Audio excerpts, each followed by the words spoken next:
Hello friends, कैसे हैं आप सब लोग। दोस्तों, आज आप लोगों के लिए जी जो क्वेश्चन लेके आए हैं वो 2021 के एग्ज़ाम में उस क्वेश्चन के साथ 2 पॉइंट्स और ऐड ऑन करके 15 मार्क्स का क्वेश्चन आया है, जो नेक्स्ट 2 वीडियोस में आपको और क्लियर हो जाएगा।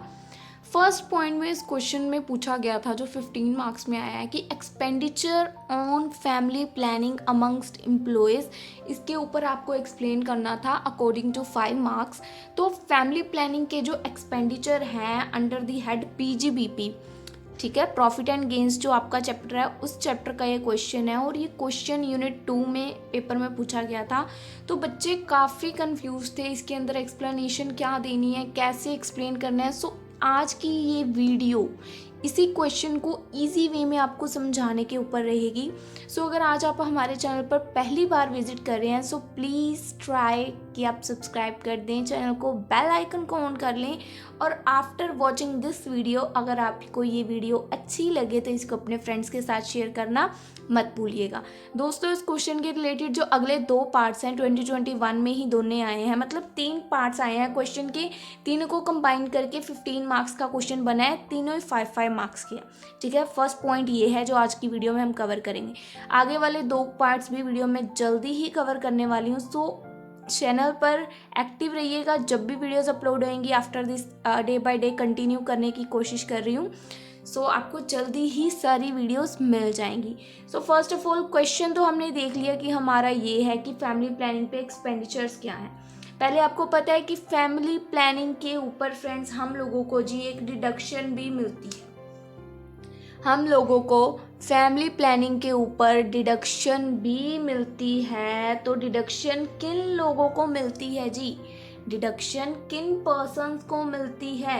Only to a company assessee, जो बंदा कंपनी का कह सकते हैं ना, है कंपनी का किसी असेसी है, सिर्फ उसी को मिलती है फैमिली प्लानिंग के जो एक्सपेंडिचर हैं उसके ऊपर डिडक्शन। आई होप आपको क्लियर है कि डिडक्शन क्या होती है। वो अमाउंट आपका टैक्सेबल नहीं होता, उसके ऊपर आपको टैक्स नहीं पे करना पड़ता। ठीक है, एक्सपेंडिचर ऑन फैमिली प्लानिंग में फर्स्ट ऑफ ऑल हो गया कि हमें डिडक्शन मिलती है, और डिडक्शन किसको मिलती है? कंपनी के असेसी को। ठीक है जी।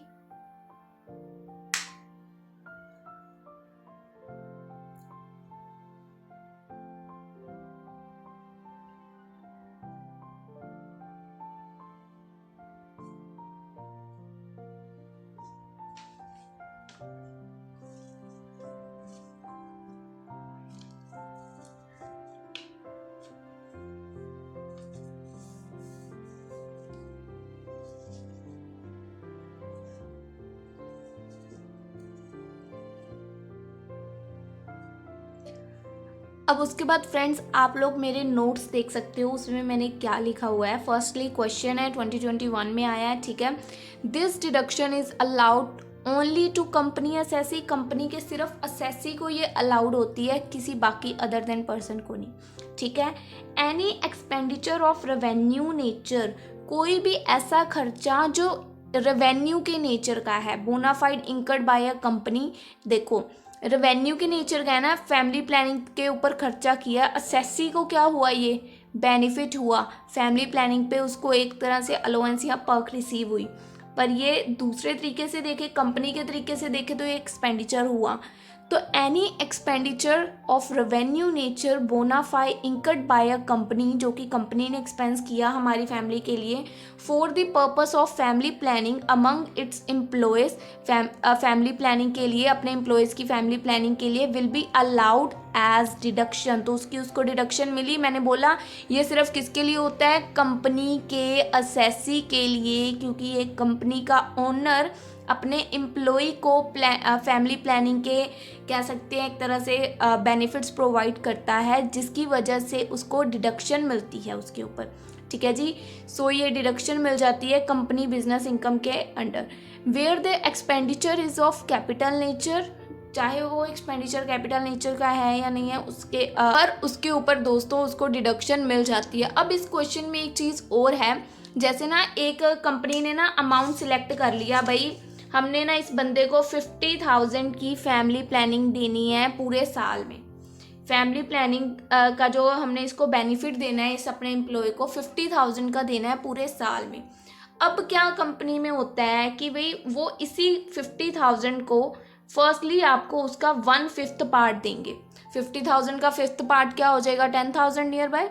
सो वो आपको पार्ट वाइज पार्ट कह सकते हैं कि 1/5 एक बार में मिल गया, फिर 1/5, मतलब इसको 5 महीनों में डिस्ट्रीब्यूट या डिवाइड कर दिया जाएगा। ठीक है, तो आप लोग अगर यहाँ पे ध्यान से देखें, 1/5 of such expenditure will be deducted in the previous year in which it was incurred and in each of 4 immediately succeeding previous year। मतलब इसको 5, जैसे 50,000 है, इसको 5 पार्ट्स में डिस्ट्रीब्यूट कर दिया जाएगा, 1/5 इसका 5 कर दिया जाएगा और 5 महीनों तक, जैसे पिछले 5 सालों तक, ईयर बाय ईयर ये आपको दिया जाता है फैमिली प्लानिंग का बेनिफिट। और देखो यहाँ पे लिखा हुआ है 4 इमीडिएटली सक्सीडिंग प्रीवियस ईयर्स में, जैसे टोटल पहले पिछले साल में, फिर उससे पिछले 4 सालों में, टोटल आपको 5 बार जितना भी उन्होंने कंपनी ने टोटल सोचा होगा ना इस एम्प्लॉय को इतना देना है, तो 1/5 करके आपको मिलेगा ईयर बाय ईयर। यानी कि टोटल जो आपको कंप्लीट मिलेगा वो टोटल पूरे 5 सालों के अंदर मिलेगा। It's my clear wording.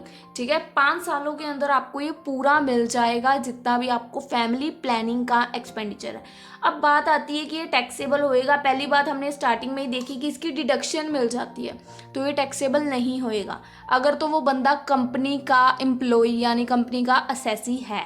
Deduction किसके लिए अलाउड है, सिर्फ कंपनी के असेसी के लिए, बाकी अदर देन किसी पर्सन को इसकी डिडक्शन अलाउड नहीं है, या है वो आगे हम रीड कर रहे हैं, अभी आपको और क्लैरिटी देते हैं। सो इसके कुछ फॉलोइंग पॉइंट्स हैं जिनको कंसीडर करना चाहिए। कौन से फॉलोइंग पॉइंट्स हैं? फर्स्ट पॉइंट क्या कह रहा है कि no deduction is available under section 36 subsection 1 under sub clause 9।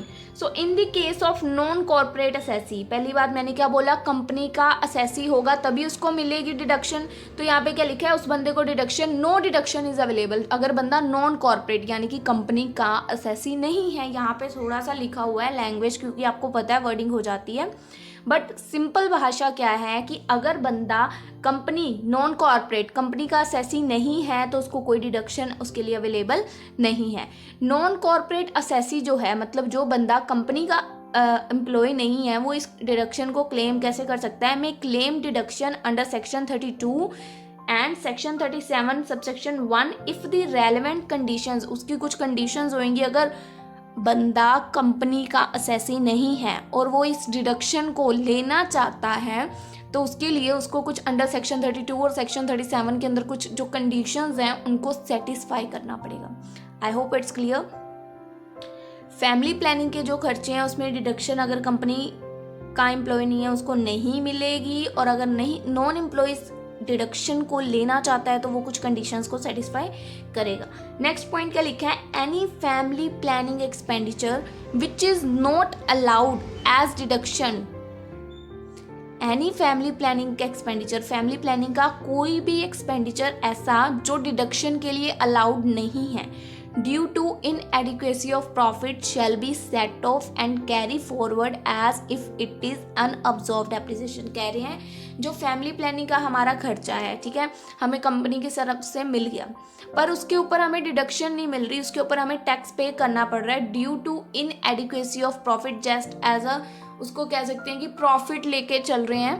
तो क्योंकि वो सेट ऑफ भी नहीं हो रहा हमारा, आपको set of chapter I think है इसी बुक में, set of and carry forward chapter यहाँ आपको नेक्स्ट सेम में होएगा, तो उसमें इसके बारे में पूरी क्लैरिटी है कि अगर कंपनी में प्रॉफिट नहीं होता तो उसमें set of and carry forward करते हैं हम लोग हमारे प्रॉफिट्स एंड लॉस को, तो उसके अंदर आपको डिडक्शंस भी मिल जाती हैं। सो उसके अंदर ना हमारा जो set of and carry forward chapter जब आपने अगर किया है या अगले सेम में करोगे तो उसके अंदर आपको अनअब्जॉर्ब डेप्रिसिएशन मिलेगी। अनअब्जॉर्ब डेप्रिसिएशन की हम लोग एक ट्रीटमेंट करते हैं। अनअब्जॉर्ब डेप्रिसिएशन सबसे लास्ट में जाके सेट ऑफ होती है, जब अगर बाय चांस कुछ और हमारे एक्सपेंसेस वगैरह बच गए, जब तक वो डिडक्ट नहीं होते, उनको मतलब प्लस माइनस करके कुछ पॉजिटिव अमाउंट नहीं बचता, तब तक हम लोग अनअब्जॉर्ब को लेके नहीं चलते। ठीक है, तो अनअब्जॉर्व तब तक एडजस्ट नहीं हो पाती जब तक प्लस में कोई पॉजिटिव अमाउंट नहीं बच जाता।